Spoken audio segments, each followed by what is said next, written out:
Welcome back to The Explainer. If you really want to understand how hackers think, you can't just watch Hollywood movies, right? You have to look at what they're actually publishing in their free time. So today, we're diving into the multifaceted culture of hacking through a really unique lens, an indie zine called Paged Out. Honestly, there is no better way to get inside the hacker mindset than by looking at how zine articles explore these complex topics when the authors are handed a blank page and told to just go for it.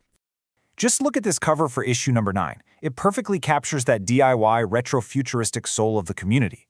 It was created by an artist named Vassal, and it's actually an Amiga 640 by 360 16-color pixel art piece that took third place in a retro graphics comp.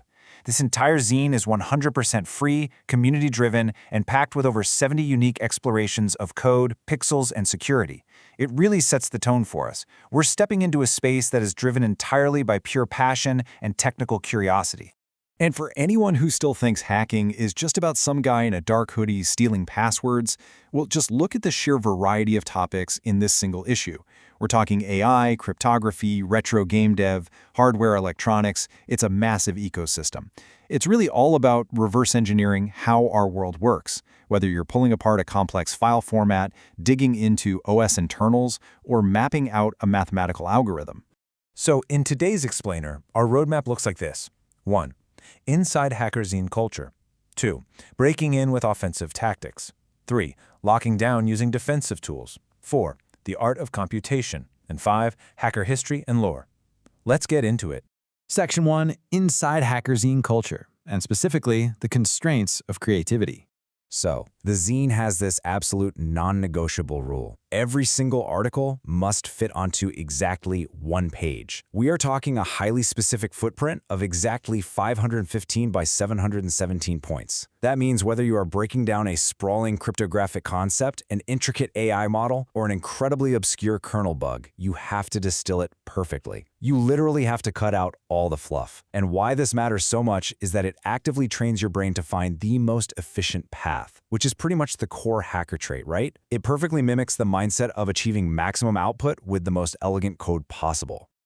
Moving on to Section 2, Breaking in with Offensive Tactics.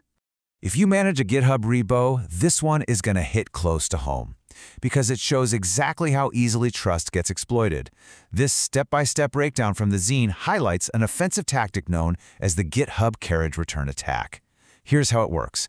An attacker hides a simple carriage return character inside what looks like a totally standard, boring documentation file.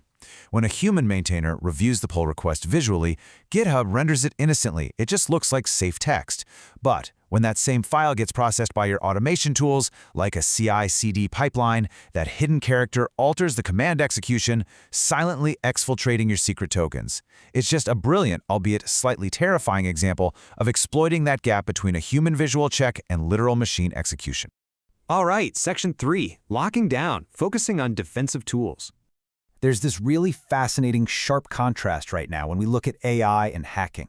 On the offensive side, when an AI agent is running a blind attack, meaning it doesn't have the source code, it gets incredibly chaotic. It basically just resorts to messy, trial-and-error tactics to hunt down vulnerabilities.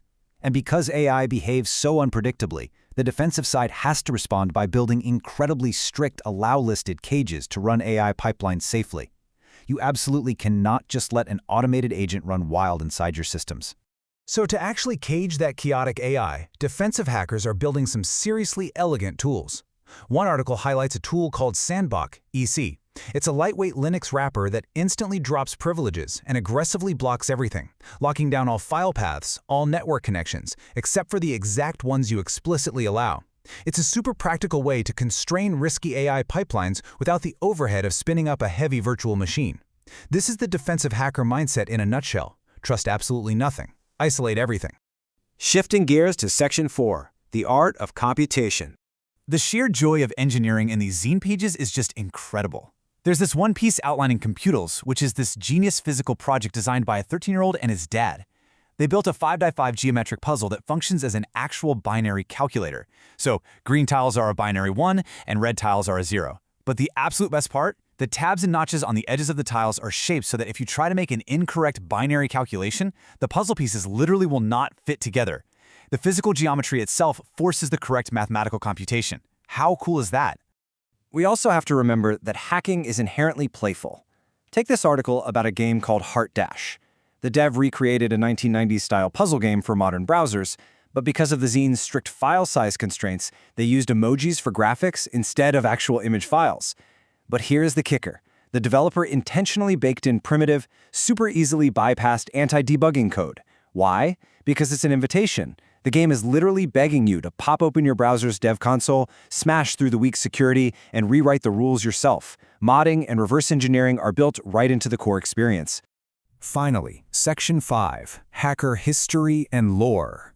Beyond the code, zines also serve as these vital cultural archives for the very real human element of the underground.